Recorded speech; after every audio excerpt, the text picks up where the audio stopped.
When it comes to the 2012 Teenage Mutant Ninja Turtles, one of the biggest discussion points is its portrayal of various relationships, specifically familial and romantic. Whether you think these relationships were portrayed well or not, it can't be denied that they fall on a wide spectrum. So which of these relationships come out as the strongest and which are more questionable? Hey guys, I'm Brad with Wicked Binge, and this is TMNT 2012 Relationships, Healthy to Toxic. TMNT 2012 has a big cast, so we won't be able to hit every relationship, but we'll try to get to as many as possible. With that said, let's get started. As always, we're going to be starting with the least toxic relationships. These relationships are the healthy. The gold medal of healthiness goes to Mikey and Leatherhead. When the Turtles first came across this scaly titan, Mikey was the only one to see him as more than just an out-of-control beast. When Leatherhead came to, it was Mikey who showed him patience, kindness, and a few helpings of pizza soup. We brought you here so you could get better. Even when the rest of his brothers lacked trust in Leatherhead, Mikey still believed in him. This loyalty between them was shown again in Season 2, when they protected each other in Dimension X. They've never had a bad interaction with each other, and almost always greet each other with a hug. Really, there's so much genuine love and friendship that we really couldn't think of any relationship more deserving of the spot. The silver medal of healthiness goes to gal pals, Karai and Shinigami. Although Shini wasn't introduced until Season 4, it was made evident just how close she was to her senpai, Karai. They share a strong bond, working together excellently and always being there for each other, both in and outside of battle. You're the silly one. I like you. They listen to each other, even when having different opinions, like Shinny wanting to spend money that she, Karai, and Leo stole from the Shredder instead of just torching it, and their protectiveness of each other is made clear whenever one of them is hurt. Despite Karai technically being Shinny's superior in the Foot Clan, given that she is its new head, there never feels like there is a power dynamic, allowing them to rank high on our list. Moving on to the bronze medal of healthiness, we have Raph and Mona Lisa. Fans may be surprised to see them this high, given that Mona briefly betrayed Raph not too long after meeting him. However, this really was just a moment of weakness on Mona's part, only brought on because she wanted to protect her people, and it's safe to say that she was able to make up for it by the end of that episode. Beyond that, they are cute. They admire each other's strength and are always willing to fight for each other. Not even going long distance can do much to negatively affect their relationship, and each time they do meet up, their love is stronger than ever. Even if we had to dock this pairing a couple of points for Mona's betrayal, we can't say that there's any real hidden malice or red flags to be found, easily making them the healthiest romance in TMNT 2012. Next is the show's so-called B-team, Donnie and Mikey. Having less friction between them than Raph and Leo often have, they have a pretty healthy relationship despite their occasional bickering. Well, that plan didn't work. Even when they get on each other's nerves, they stick together and work together pretty well. Donnie is also usually the most patient with Mikey, being less likely to smack or insult him. However, he does these things occasionally, which isn't great. Mikey, meanwhile, can sometimes disregard Donnie's personal boundaries by messing around in his brother's lab, which we don't approve of. But even with these flaws, they have the strongest bond out of the four turtles. Next, we have Raph and Casey Jones. Needless to say, they didn't start off on the right foot, with their first meeting coming about while both of their tempers were high. Naturally, this led to a brutal fight. Once they got to know each other, they began to bond over their love of fighting, and ever since then, they've been best friends. Their relationship isn't without its flaws. On Raph's side of things, he can underestimate or dismiss Casey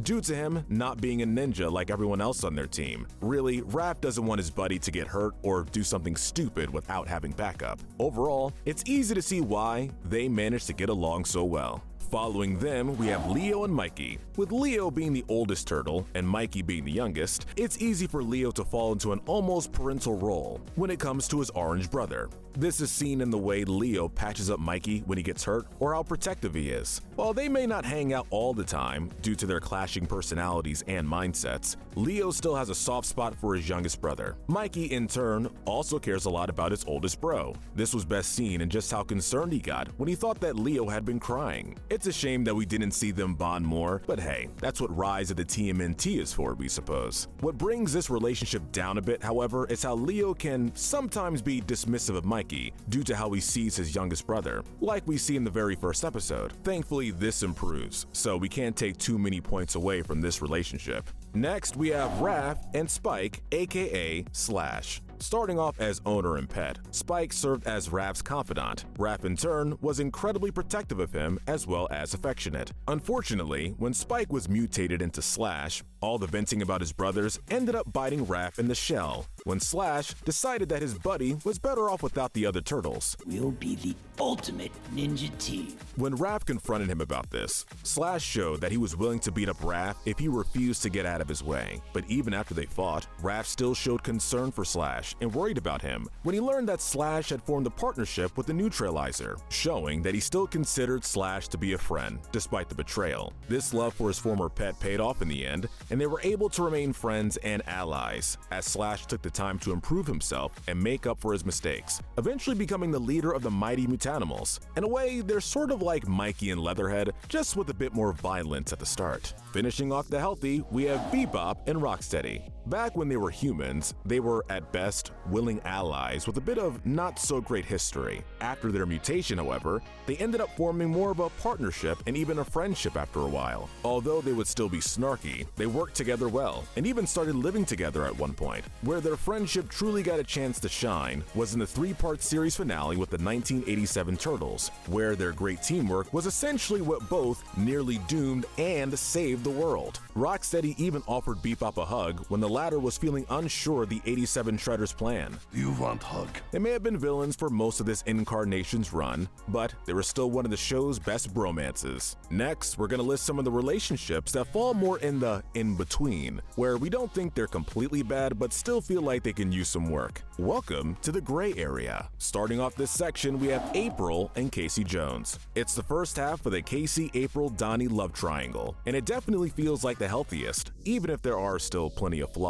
With Casey being unwilling to hide his crush, it was easy for him to get on April's nerves, especially when all she wanted to do was focus on his tutoring. Thankfully, as they spent more time together, they formed a genuine bond. Casey proved to be a decent listener and protective, helping April fight off whatever enemies came after her without hesitation. April, in turn, grew to care about Casey and was happy to hang out with him outside of tutoring and missions. Really, it's only the occasional unwanted flirting and gawking on Casey's part that brings them down into the gray area. Otherwise, they would have been higher. Next are the teams Brains and Brawn, Donnie and Raph. Given that they're opposites, the friction between them isn't too surprising, whether that's Raph getting annoyed at Donnie's scientific explanations or Donnie getting aggravated at Raph's brashness. Still, on Raph's side of things, he can actually be a pretty decent big brother for Donnie when he wants to be. This mostly comes out when he's trying to be Donnie's wingman whenever Don tries to impress April. He's also been shown to compliment some of Donnie's inventions. Donnie doesn't always share this courtesy. In many instances, when Donnie is given a free pass to do so, he can be harsh, insulting, and mean to Raph. No one appreciates me. We can't forget the moment in the first act of the Season 4 episode, Mutant Gangland, and that was hardly the first time Don crossed the line when it came to Raph. Next is one of the most famous TMNT relationships, Leo and Raph. Simply put, they take brotherly rivalry to a whole new level. They argue at least several times a season, with both being extremely sensitive about who's right and who's wrong. Their rivalry in the dojo doesn't really help, and a lack of proper communication often means that they have a lot of misunderstandings. But for all the fighting and arguing, there is a hidden softness between them that is occasionally shown. Whenever Leo is struggling, Raph is there to help pick him up. Whether it's using a quote from Space Heroes to inspire Leo, or helping him regain his strength after Leo wakes up from his coma. Leo, meanwhile, never lets any bitterness or anger he has towards Raph get in the way of protecting him or working with him. Even when they're at each other's throats while on the planet Zavadal, Leo broke through the planet's influence and told Raph that he loved him, ending their fight before it can lead to any major injuries. Raph, I love you, bro. While there's a lot that can be improved, it's the moments of genuine brotherly love that earn this relationship a couple of extra points. Next, we have Splinter and his sons. Families can be tricky, and for as much as we know, Splinter loves his sons. His sternness with them can sometimes be off-putting, given that he can sometimes act more like a sensei than a father, especially when it comes to handing out punishments. Splinter will step up and fight for his family when necessary, even at the risk of his own life. As for the boys, they love their father and respect him greatly. only occasionally disobeying him. What brings this relationship down so low is the blatant favoritism that Splinter can sometimes show. It's Leonardo. While he'll give all of his sons advice, he really only spends one-on-one time with Leo, teaching his special techniques like the healing hands and putting a huge amount of pressure on him to be a good leader, and after his death, a good sensei. When it comes to the other turtles, we don't see him have much of a bond with them outside of that initial student-teacher relationship. He didn't even say goodbye to his other kids after he died. And in Splinter's last appearance, we only see him have an emotional moment with Leo and Karai, only hugging the latter. He doesn't even comment on Mikey saving the day in that episode, nor does he give Mikey or any of his other sons a hug before heading back to the spirit realm. While we can't call Splinter a bad father, he comes off as distant and emotionally neglectful. Next is Raph and Mikey. Let's get this out of the way. There's a difference between brotherly roughhousing or teasing and being a bully, and Raph sometimes crosses that line because of his anger. Of all the brothers, Raph can be the most harsh towards Mikey, with there even being times where he insults him for no reason. But to be fair, Mikey isn't entirely innocent. While yeah, there are plenty of times where Raph's behavior is unwarranted, there are also plenty of times where Mikey will actively tease or goad Raph into a reaction, very much acting like a little brother, and we can't exactly say that we approve of Mikey's actions either. But despite all the bickering and harshness that can sometimes be found with them, they also love each other without question. Raph is protective of Mikey and has comforted him, like when Mikey was betrayed by Bradford. Thanks, Raph. Anytime. Mikey in turn comforted Raph in the Season 2 finale after Splinter was defeated by Shredder, calming his brother's rage almost instantly with a hug. This was one of the more heartwarming moments in the series. Much like Leo and Raph, we feel that Raph and Mikey have plenty of room for improvement, even if there's plenty of love there as well. Finishing the four brothers, we have Leo and Donnie. They've had a lot of clashes. They argued over strategies in the Season 2 finale, showing how differing their mindsets can be. If I were leader, But you're not leader, Donnie.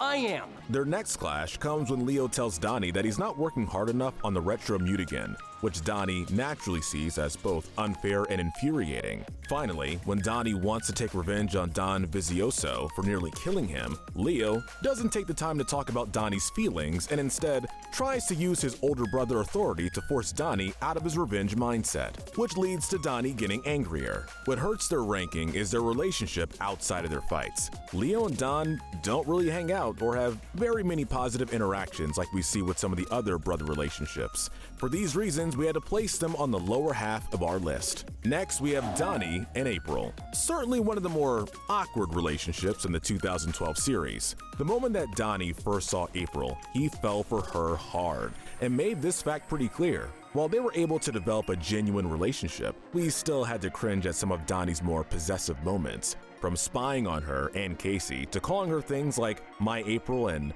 my sweet chinchilla. That last one is just, come on man, that's weird. But to Donnie's credit, he tries to let his crush on April go when he starts to think that she's not interested, only for April to make things much more complicated by kissing him on the lips when he tells her this.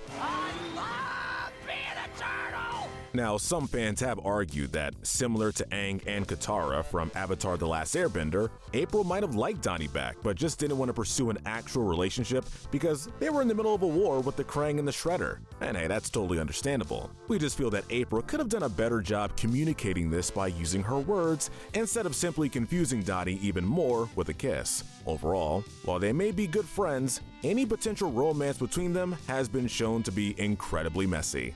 Finishing up the love triangle, we have Donnie and Casey Jones. It's a tale as old as time. Two guys after the same girl. This combined with a sort of jock versus nerd rivalry led to a ton of fighting between them, complete with insults and constant one-ups. It's this rough start to their relationship that puts them so low on our list. Thankfully, things do take a more positive turn as the series goes on. We see Donnie start to respect Casey being loyal and good in a fight, while Casey in turn is willing to acknowledge Donnie's intelligence and tech savviness. They even rebuild a car together while at the farmhouse and protect each other against the speed demon. If anything, seeing this brief moment of bonding makes it more aggravating when they stop hanging out. But hey, at least they eventually stopped fighting over April. Ending the gray area, we have Leo and Karai. Even if we ignore the somewhat gross fact that they qualify as half-siblings, making the more flirty moments between them more they still have their ups and downs. Because they both have their own moral code and don't like to be told what to do,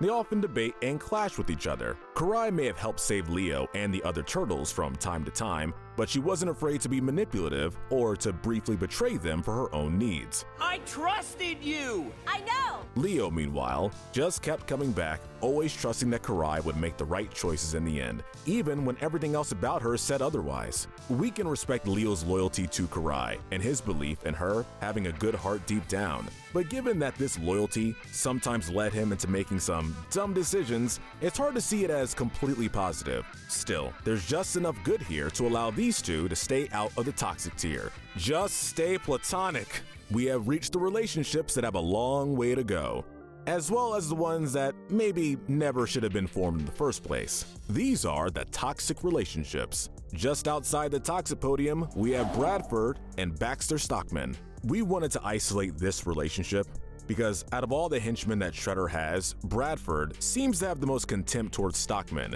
getting a kick out of threatening and insulting him, despite Stockman not doing much to warrant this. We may not have much sympathy for Stockman, but even he doesn't deserve all that. The bronze medal of toxicity goes to Shredder and Tiger Claw. While they may have the closest relationship when it comes to Shredder and his henchmen, all the loyalty and respect on Tiger Claw's side doesn't amount to much. Although Shredder is willing to compliment Tiger Claw on his effectiveness as a bounty hunter, he refuses to listen when Tiger Claw asks him to stop corrupting himself with Mutagen, despite Tiger Claw clearly being concerned for his master's health and well-being. Additionally, Tiger Claw put the entire world at risk just so he can try and bring his master back to life using the power of Cavaxis. On the one hand, that level of loyalty is admirable in a way, but it also comes off as unhealthy. So yeah, maybe Tiger Claw is better off without Shredder. Easily getting the silver medal of toxicity are Splinter and Shredder. Even after growing up as brothers, it was ultimately jealousy that made any bond they might have had totally beyond repair.